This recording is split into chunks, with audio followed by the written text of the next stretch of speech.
બધાનું આટલું ફળ છે. વંદે બ્રહ્મપુરાધિપમ શ્રી સહજા નંદમ ચ મૂલાક્ષરમ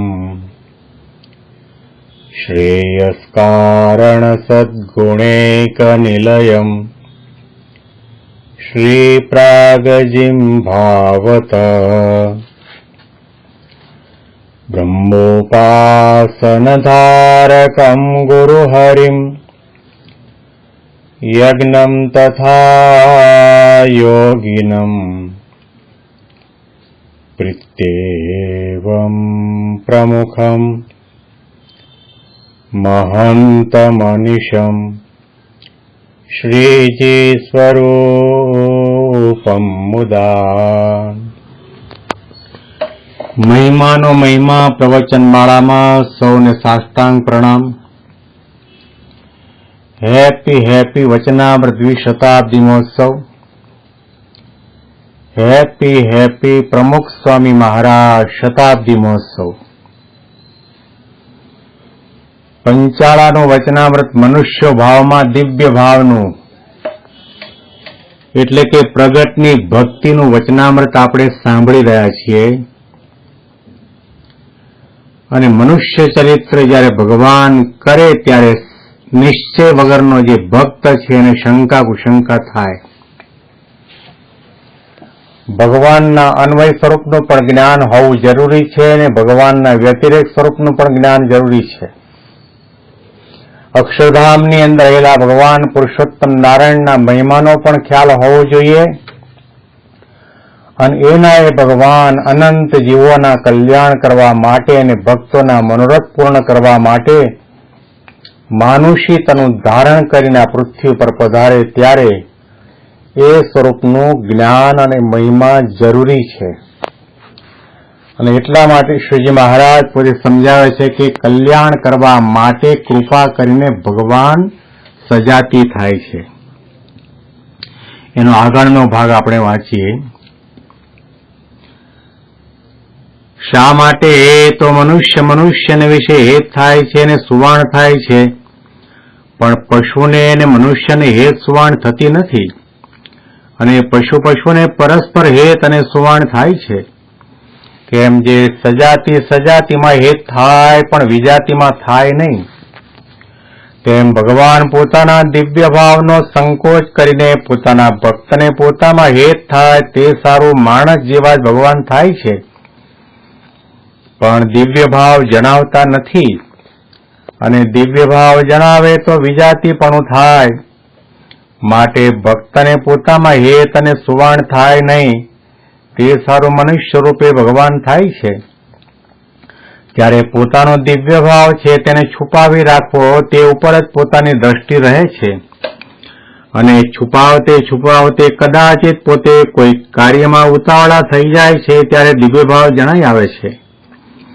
અને ક્યારેક પોતે પોતાની ઈચ્છાએ કરીને પણ પોતાના કોઈ ભક્તને જણાવે છે.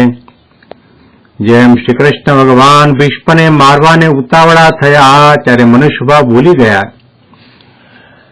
અને પોતામાં દિવ્ય ભાવ આવ્યો. તેને કરીને પોતાના ભારને પૃથ્વી સહન કરવા સમર્થ ન થઈ. તથા અર્જુનને દિવ્ય ભાવ દેખાડ્યો તે પોતાની ઈચ્છાએ દેખાડ્યો, પણ તે દિવ્ય ભાવે કરીને અર્જુનને સુખ ન થયું અને બહુ વ્યાકુળ થઈ ગયા. પછી શ્રી કૃષ્ણ ભગવાને પોતાનું મનુષ્યપણે દર્શન અર્જુનને આપ્યું. ત્યારે અર્જુનને સુખ થયું. ત્યારે કહ્યું છે જે દ્રષ્ટ્વેદમ માનુષમ રૂપમ તવ સૌમ્યમ જનાર્દન ઇદાનીમ અસ્મિ સંવૃત્ત સ્વચેતા પ્રકૃતિમ ગતઃ. માટે મનુષ્યપણે કરીને ભગવાન વર્તે તો જીવને સાનુકૂળ પડે, નહીં તો ન પડે. તે સારું એ ભગવાન મનુષ્યપણે વર્તે છે. ત્યારે જે આવી રીતે નથી સમજતો તેને મનુષ્ય ભાવ દેખીને અવળું પડે છે. અને જો એ ભગવાન દિવ્ય ભાવે જ વર્તે તો મન વાણીને અગોચર હોય તે જીવના જાણ્યામાં આવે નહીં. માટે એ બે પ્રકારે ભગવાનને શાસ્ત્રમાં કહ્યા છે. તેવી રીતે જેને યથાર્થ જાણ્યા હોય તેને સંશય ન થાય અને જો એમ ન સમજે તો સંશય જરૂર થાય. અને જે એમ કહે છે જે મેં ભગવાનને જાણ્યા છે અને મને નિશ્ચય છે, અને જો તે આ વાતને સમજો નથી તો તેનો નિશ્ચય કાચો છે. જેમ કોઈક પુરુષ શ્લોક શીખ્યો હોય તથા કીર્તન શીખ્યો હોય અને તેને પૂછીએ જે તને આ શ્લોક તથા કીર્તન આવડ્યો? ત્યારે કહે જે આવડ્યો, અને કંઠથી મુક્પાઠે કહી દેખાડે, પણ પછી થોડાક દિવસ થાય ત્યારે તે શ્લોક કીર્તનને ભૂલી જાય. ત્યારે એ શું છે? અને જ્યારે એ શ્લોક શીખ્યો હતો ત્યારે જ એને એટલો આવડ્યો નહોતો. કેમ જે શ્રવણ મનને કરીને એનો દ્રઢ અભ્યાસ થઈને એના જીવમાં એ શ્લોક કીર્તન ચોંટી નથી ગયો, અને કોઈક વાતનો બાળપણામાં જ એવો અભ્યાસ હોય છે તો એ યુવાન થાય, વૃદ્ધ થાય તો પણ તે વાતનું જ્યારે કામ પડે ત્યારે સાંભળી આવે છે. તેમ એણે ભગવાનનો નિશ્ચય કર્યો હતો ત્યારે જ એના નિશ્ચયમાં કસર રહી ગઈ હતી. અને જો કસર ન રહ્યું હોત અને આવી રીતે પ્રથમથી શ્રવણ કરીને તેનું મનન કરીને તેનો દ્રઢ અભ્યાસ એના જીવમાં થયો હોત તો એને કોઈ દિવસ સંશય થાત જ નહીં. ઇતિ વચનામૃતમ. એવી રીતે પંચાળા પ્રકરણનું ચોથું વચનામૃત છે તે થયું. મહારાજ પોતે સમજાવી રહ્યા છે કે ભગવાન મનુષ્ય જેવા થાય છે એટલા માટે કે સજાતીમાં હેત થાય, અને હેતે કરીને જે કૃતાર્થ થઈ જાય છે. ભગવાન અતિશય કૃપા કરીને પોતાનું ઐશ્વર્ય, પ્રતાપ, સામર્થ્ય, દિવ્યપણું બધું ઢાંકી રાખે છે. અને જો દિવ્યપણું બતાવવા જાય તો જોવાવાળાને એમાં સુખ ન થાય. જેમ અર્જુનને ભગવાને વિશ્વરૂપ દેખાડ્યું, એમાં એને શાંતિ ન થઈ, અને ત્યાર પછી ભગવાને માનુષી સ્વરૂપ બતાવ્યું ત્યારે એને શાંતિ થઈ. અને ભગવાન કોઈ વખત ભક્તના લાડકોડ પૂરા કરવા માટે અને ભક્તને પોતાનો નિશ્ચય દ્રઢ કરાવવા માટે આવું દિવ્યપણું, ઐશ્વર્ય, પ્રતાપ બતાવે પણ ખરા. અને ક્યારેક કોઈ કાર્ય કરવામાં ઉતાવળા થઈ જાય ત્યારે પણ પોતાનું દિવ્યપણું છલકાઈ જતું હોય છે. આજે આપણે સૌ જાણીએ છીએ યોગીજી મહારાજ, પ્રમુખ સ્વામી મહારાજ અને મહંત સ્વામી મહારાજ ભગવાન સ્વામિનારાયણને અંગે અંગમાં ધારી રહ્યા છે અને સાધુ દાવે પોતે વર્તે છે. એમાં ક્યારેય પણ કોઈ પણ કાર્યની અંદર એમણે પોતે કહ્યું નથી કે હું ભગવાન છું અથવા તો મારામાં આટલા ઐશ્વર્ય, પ્રતાપ, સામર્થ્ય છે. એ તો વાતે કહેતા હોય છે કે આ તો ભગવાન અને સંતની, યોગી બાપા અને શાસ્ત્રીજી મહારાજની કૃપાથી દિલ્હીમાં અક્ષરધામ થયું, એમના સંકલ્પે આ સાધુ થયા, એમના આશીર્વાદથી આ બધા મંદિરો થયા, ના સંતો હરિભક્તોનો દાખલો અને પુરુષાર્થ છે એટલા માટે સત્સંગનો વિકાસ થયો. બાકી મારાથી તો શેકેલો પાપડ પણ ભંગાય તેવું નથી. આવી પ્રકારે પોતે અસમર્થ પણ બતાવે. તેમ છતાં પણ કોઈ પ્રસંગની અંદર ઉતાવળા થઈ જાય તો દિવ્ય ભાવ, પોતાનો ઐશ્વર્ય, પ્રતાપ, સામર્થ્ય આ બધું બતાવી પણ દે, પણ એમનું તાન તો હંમેશના માટે એક જ રહ્યા કરે કે પોતાનો દિવ્ય ભાવ, ઐશ્વર્ય, પ્રતાપ છે ઢાંકીને વર્તે છે, સમર્થ થકા ઝરણા કરે છે, કોઈને ખબર ન પડે.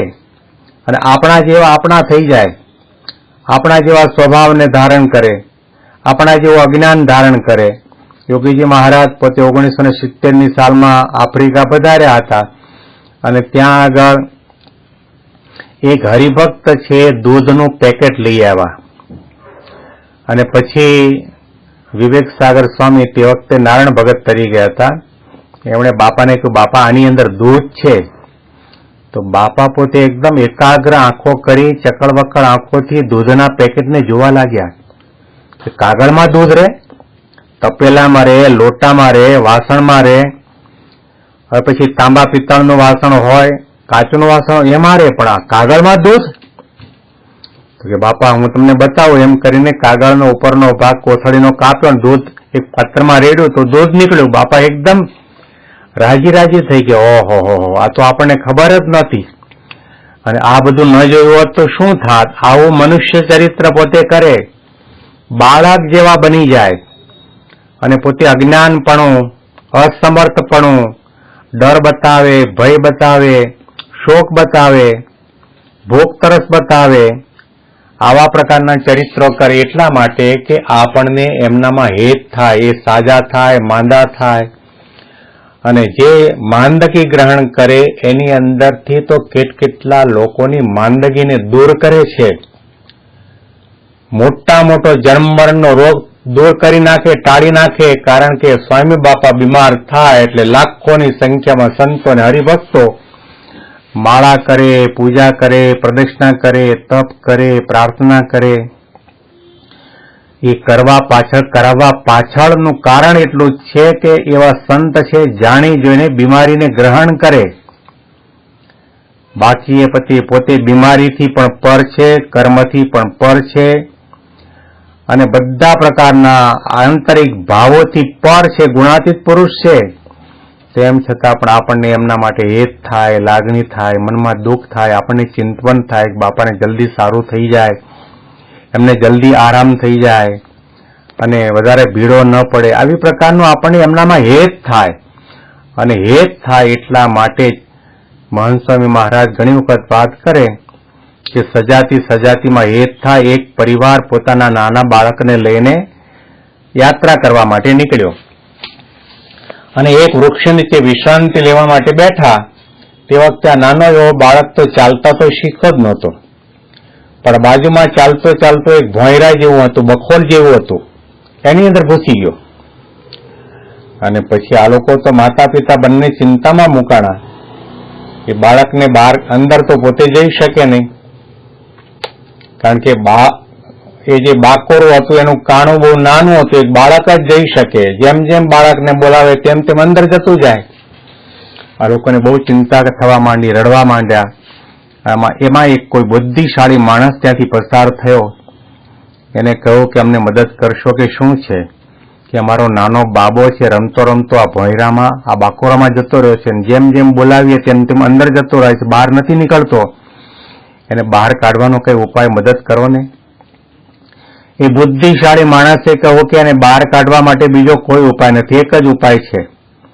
અહીંયા બાજુમાં જ નાનું ગામ છે અને એના જેવા 4-5 નાના બાળકોને અહીંયા લઈ આવો ને અહીંયા ભોંયરા આગળ, બાકોરા આગળ રમતા મૂકો.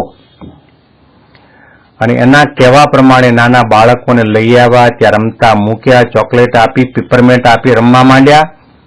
અને તે વખતે અંદર ગયેલો નાનો બાળક છે એને જોયું કે બહાર નાના બાળકો રમે છે.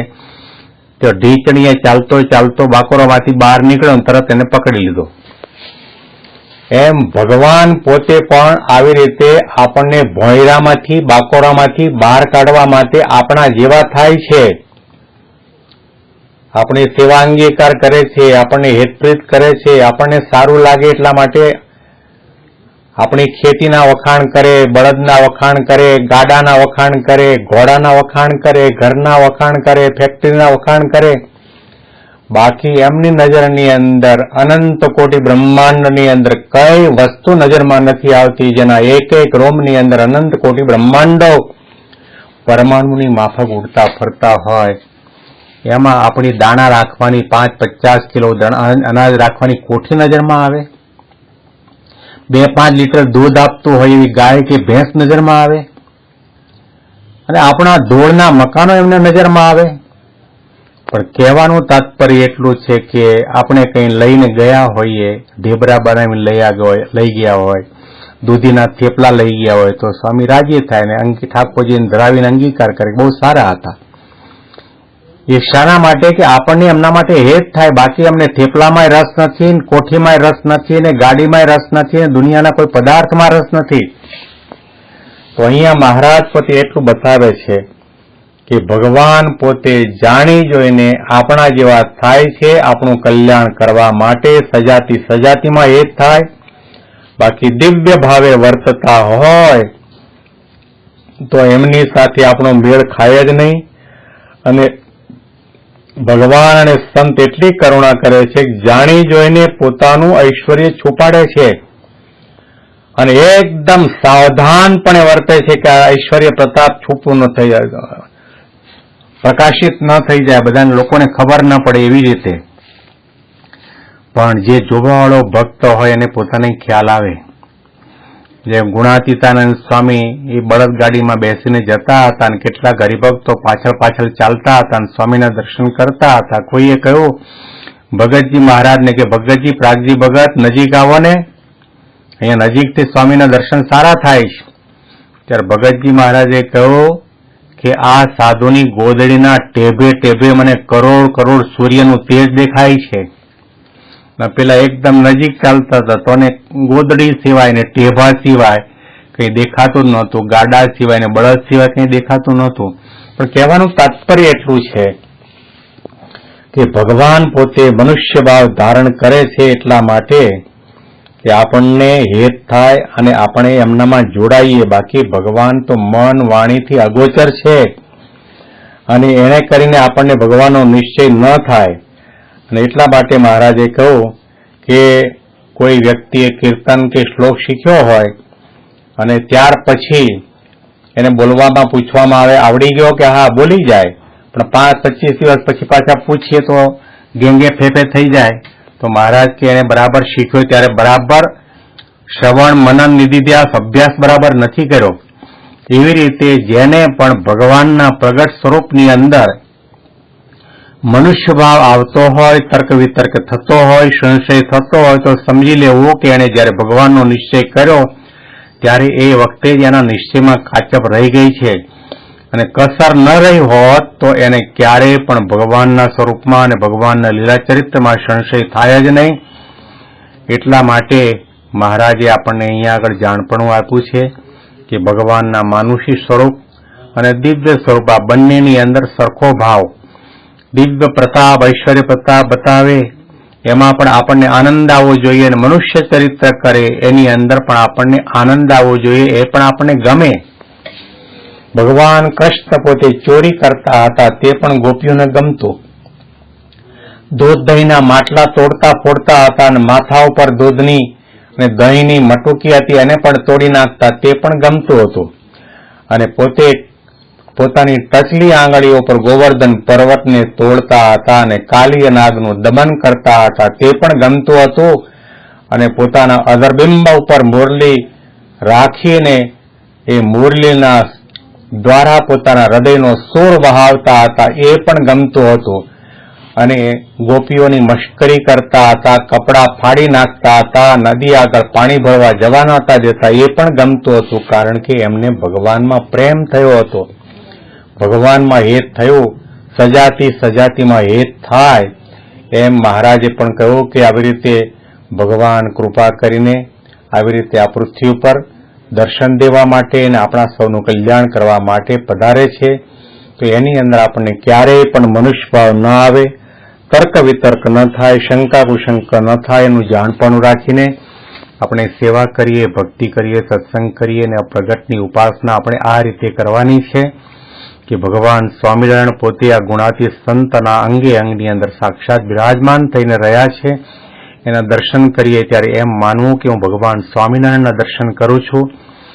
એમની કથા વાર્તા પ્રવચન સાંભળીએ ત્યારે એમ સમજીએ કે હું ભગવાન સ્વામિનારાયણની વાણી સાંભળું છું. એમની સેવા કરીએ ત્યારે એમ માનીએ કે સાક્ષાત ભગવાનની સેવા કરી રહ્યો છું. આવી પ્રકારનો મહિમા રાખીને આ લોકમાં પધારે તે સ્વરૂપનો પણ મહિમા અને અક્ષરધામમાં બિરાજમાન છે તે સ્વરૂપનો પણ મહિમા સમજીને નિષ્ઠા દ્રઢ રાખી અને સેવા ભક્તિ કરી સત્સંગ કરીએ. મહિમાની વિશેષ વાતો આવતીકાલના પ્રવચનમાં આ જ વચનામૃતના માધ્યમથી આપણે સાંભળીશું. તમામ સંતો હરિભક્તોને મારા સાષ્ટાંગ પ્રણામ. જય સ્વામિનારાયણ, જય સ્વામિનારાયણ.